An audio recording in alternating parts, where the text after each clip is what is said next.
एक तरफ केसी वेणुगोपाल ने एक बड़ा खेल कर दिया, तो दूसरी तरफ राहुल गांधी का क्लासमेट वो अब स्लीपर सेल को निपटाने में जुट गया है।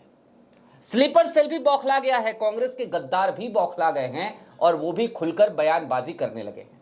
जरा सोचिए ना, कांग्रेस के कार्यालय में एक प्रेस कॉन्फ्रेंस हो, जरा सोचिए कि कांग्रेस की एक राष्ट्रीय विंग खुल करके किसी नेता की एक यात्रा का समर्थन करे और कहे कि कांग्रेस इसमें शामिल होगी, और फिर कांग्रेस के गद्दार कहे नहीं नहीं नहीं नहीं, नहीं हम शामिल नहीं होंगे क्योंकि ये यात्रा उनकी निजी है ना। बड़ी अजीब सी बात, बड़ी चक्कर घिन्नी सी। जी हां, लेकिन यह समझिए कि असली कांग्रेसी सड़क पे उतरा है तो कांग्रेस के गद्दार चिल्लाने लगे हैं, और ये असली कांग्रेसी वो कांग्रेसी है जिसका राहुल गांधी से पुराना नाता है, जिसके पिता का राजीव गांधी से पुराना नाता है और जिसका परिवार खाटी कांग्रेसी रहा है। नमस्कार, मैं स्वप्निल और आप मुद्दा देख रहे हैं। दोस्तों, आगे बढ़ें उससे पहले एक छोटी सी अपील है। मुद्दा इन दिनों एक गंभीर आर्थिक संकट से जूझ रहा है। एक तरफ हमारे मेन बैंक अकाउंट्स फ्रीज चल रहे हैं, तो दूसरी तरफ हमारे 2.5 साल पुराने चैनल को हमसे छीना जा चुका है। ऐसे में डे टू डे ऑपरेशंस में मुद्दा को काफी मुश्किलों का सामना करना पड़ता है। लिहाजा आपसे गुजारिश है, और यह गुजारिश करना हमारी मजबूरी भी, कि यदि आप चाहें, यदि आप सक्षम हो तो छोटी छोटी मदद मुद्दा की जरूर कीजिएगा। इसके लिए आप स्क्रीन पर दिख रहे क्यूआर कोड या नीचे दिख रहे यूपीआई नंबर का इस्तेमाल कर सकते हैं। अब आगे बढ़ते हैं दोस्तों, एक यात्रा 6 महीने तक चलने वाली है। इस यात्रा की शुरुआत 5 अक्टूबर की तारीख को होगी। इस यात्रा का ऐलान करते हुए आज राहुल गांधी के क्लासमेट रहे बृजेंद्र सिंह ने कांग्रेस के हरियाणा कार्यालय से इस बात का ऐलान किया। उन्होंने इस यात्रा का लोगो भी जारी किया, आपकी स्क्रीन पर उनका ट्वीट भी है। उन्होंने प्रेस कॉन्फ्रेंस करी बाकायदा हरियाणा के प्रदेश कार्यालय में, और उसके बाद कई नेताओं के बयान आए। ये वही नेता हैं जिनके आकाओं को महत्वपूर्ण जिम्मेदारी कल केसी वेणुगोपाल की चिट्ठी से मिली थी। राहुल गांधी दरअसल उन दोनों लोगों के नामों पर सहमत नहीं थे, हम आपको बता चुके हैं, हम उस तरफ नहीं जाएंगे। लेकिन राहुल गांधी किन लोगों को पसंद करते हैं, किनके हाथों में जिम्मेदारी सौंपना चाहते थे, जरा अब उस तरफ चलिए और उन चीजों को समझिए। बृजेंद्र सिंह की यात्रा कोई आजकल की प्रस्तावित यात्रा नहीं है, पुरानी प्रस्तावित यात्रा थी। 5 अक्टूबर की तारीख पहले से तय थी। इसी बीच में राहुल गांधी विदेश जाते हैं। राहुल गांधी को इस बात की जानकारी थी और राहुल गांधी ने भी इस यात्रा के बारे में जानकर अपनी खुशी जाहिर करी थी। आप सबको पता है, राहुल गांधी की जिंदगी में, राहुल गांधी की राजनीति में जो टर्निंग पॉइंट आया वो तभी आया जब राहुल गांधी भारत जोड़ो यात्रा लेकर निकलते हैं, सड़कों पर उतरते हैं। उसके बाद भारत जोड़ो न्याय यात्रा, वोट अधिकार यात्रा, और भारत जोड़ो यात्रा से लेकर भारत जोड़ो न्याय यात्रा, और भारत जोड़ो न्याय यात्रा से लेकर वोट अधिकार यात्रा के बीच में भी राहुल गांधी लगातार अक्सर ही सड़कों पर नजर आते रहे। इन तमाम यात्राओं के दरमियान भी कभी वो बाइक लेकर लद्दाख चले जाते, कभी वो हरियाणा के खेतों में ट्रैक्टर चलाते नजर आते, कभी वो बाइक मैकेनिक से मिलते हुए नजर आते। यानी कि इन तमाम यात्राओं ने राहुल गांधी की छवि को मजबूत बनाया, उन्हें जनता के बीच में लोकप्रिय बनाया। कांग्रेस इन तमाम यात्राओं से बेहद मजबूत हुई, और 2024 में जो नतीजे आए, इंडिया गठबंधन जिस तरीके से भारतीय जनता पार्टी को टक्कर देता हुआ नजर आया, उन सब के पीछे कहीं ना कहीं राहुल गांधी का सड़क पे उतरना ही तो था।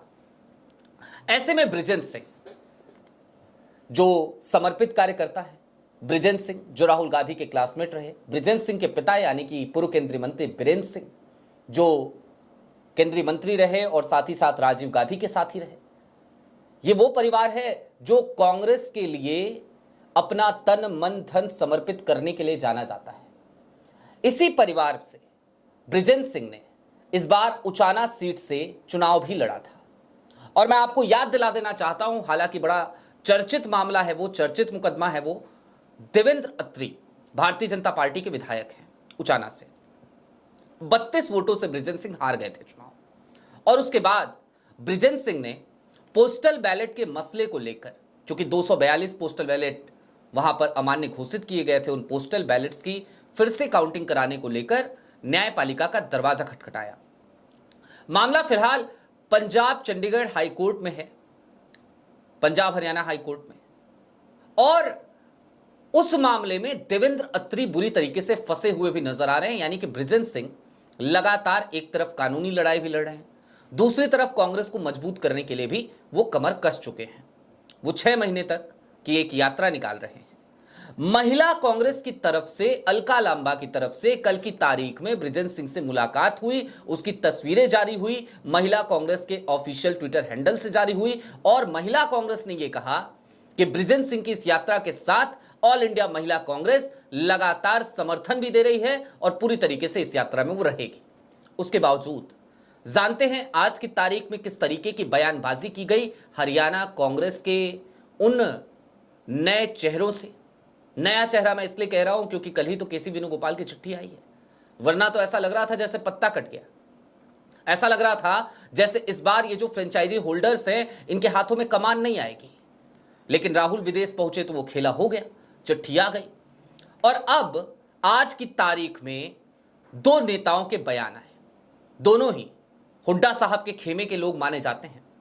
एक सांसद हैं जयप्रकाश, आप सब जानते होंगे। जयप्रकाश साहब ने यहां तक कह दिया कि यात्रा कांग्रेस की यात्रा ही नहीं है, यह तो बृजेंद्र सिंह की यात्रा है। और दूसरे प्रदेश अध्यक्ष, पूर्व प्रदेश अध्यक्ष उदय भान, उन्होंने भी खुलकर कह दिया आज कि इस यात्रा में वो शामिल नहीं होंगे क्योंकि यह यात्रा कांग्रेस की यात्रा नहीं है। अब जरा सोचिए, कांग्रेस का एक समर्पित कार्यकर्ता है, वो कांग्रेस को मजबूत करने के लिए सद्भाव यात्रा निकाल रहा है। वो भारतीय जनता पार्टी की नफरत की राजनीति को और भारतीय जनता पार्टी द्वारा सेट किए गए नफरती नैरेटिव को काउंटर करने के लिए लोगों के बीच जा रहा है। वो अपने वृद्ध पिता के साथ लगातार 6 महीने तक सड़कों पर बना रहना चाहता है और पूरे प्रदेश के कोने कोने को नापना चाहता है। जाहिर सी बात है, उसे कांग्रेस के तमाम नेताओं का सहयोग मिलना चाहिए, लेकिन उसे वो सहयोग देने को ये लोग तैयार नहीं हैं। ना तो हुड्डा साहब तैयार हैं, ना ही राव नरेंद्र तैयार हैं। हुड्डा साहब नहीं होंगे तो जाहिर सी बात है उनके खेमे का कोई भी नहीं होगा, उनका कोई सिपाही नहीं होगा, उनका कोई प्यादा नहीं होगा। और राव नरेंद्र को लेकर यह बात कही जा सकती है कि वो भूपेंद्र हुड्डा के प्यादे ही तो हैं। वरना आज की तारीख में जब वो प्रदेश अध्यक्ष बन गए तो सुरजेवाला के घर जाकर खुद बधाई लेते हैं, क्योंकि उन्हें पता है कि उनको बधाई देने कोई नहीं आएगा। और उसके बाद वो भूपेंद्र हुड्डा के घर चले जाते हैं और वहां पर जितने लोग भूपेंद्र हुड्डा को बधाई देने आए थे वही लोग आज राव नरेंद्र को भी बधाई दे रहे थे। इतनी तो दयनीय स्थिति है साहब की। और साहब हों या फिर कि बड़े वाले साहब हों यानी कि हुड्डा साहब हों, दोनों इस बात का मन बना चुके हैं कि हम इस यात्रा में शामिल नहीं होने वाले। लेकिन अब जरा थोड़ी देर के लिए ठहरिए, ये जो कुछ भी हो रहा है ये क्या इशारा कर रहा है? राहुल गांधी आज की तारीख में कांग्रेस को मजबूत करने में लगे हैं और इन तमाम स्थितियों से वो बेखबर नहीं है, बाखबर है।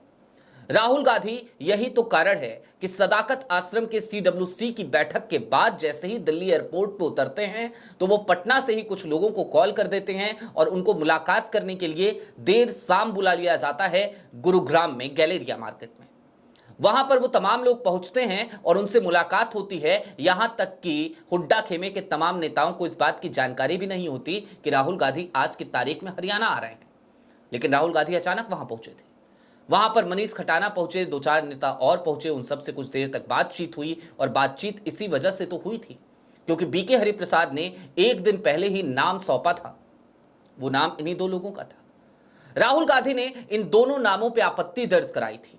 राहुल गांधी चाहते तो थे कि हरियाणा में किसी युवा चेहरे को आगे बढ़ाया जाए। मैं आपको पहले भी बता चुका हूं, उनकी पसंद तो बृजेंद्र सिंह भी थे, लेकिन बृजेंद्र सिंह के साथ साथ राहुल गांधी चाहते थे कि दरअसल OBC चेहरे को प्राथमिकता दी जाए।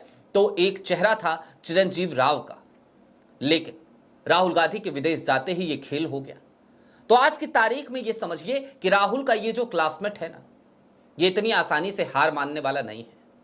आपको पता है, जब हुड्डा खेमे के इन नेताओं के बयान आने लगे, हुड्डा खेमे के इन नेताओं ने उस यात्रा को एंडोर्स करने से मना कर दिया, तो एक सीधा सा बयान आया और वो बयान आज की तारीख में स्लीपर सेल को, कांग्रेस के गद्दारों को बेहद चुभा होगा।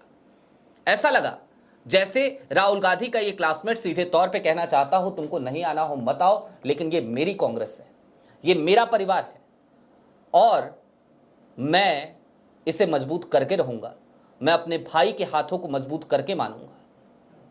मैं राहुल गांधी को अपना नेता मानता हूं, तो राहुल गांधी जिस तरीके से यात्रा करते हैं और कांग्रेस मजबूत होती है, मैं हरियाणा में उसी तरीके से कांग्रेस का परचम लहराऊंगा। जी हां, एक ऐसा ही बयान आया, क्योंकि जैसे ही उनसे कहा गया कि भाई उदयभान साहब ये कह रहे हैं, सांसद जयप्रकाश ये कह रहे हैं, तो बृजेंद्र सिंह का सीधा सा बयान था कि मैं क्या कर सकता हूं।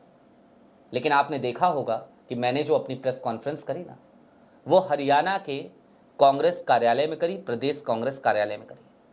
कुल मिलाकर वो ये मैसेज देने में सक्षम रहे कि भाई देखिए, आपको जो समझना है समझिए, लेकिन ये यात्रा कांग्रेस की ही यात्रा है। तभी तो इस यात्रा का ऐलान, इसका लोगो, इसकी टैगलाइन अगर मैंने प्रेस के सामने रखी, देश के सामने रखी, प्रदेश के सामने रखी, इसकी जानकारी दी, तो वो हरियाणा कांग्रेस के प्रदेश कार्यालय में दी। अगर उसके बाद भी कुछ लोगों को लगता है कि ये कांग्रेस की यात्रा नहीं, मेरी निजी यात्रा है, तो फिर उनकी बुद्धि की बलिहारी शायद यही कुछ कहना चाह रहे थे आज अपने इस बयान से, इस इशारे से कि प्रेस कॉन्फ्रेंस तो भाई प्रदेश कांग्रेस कार्यालय में हुई थी।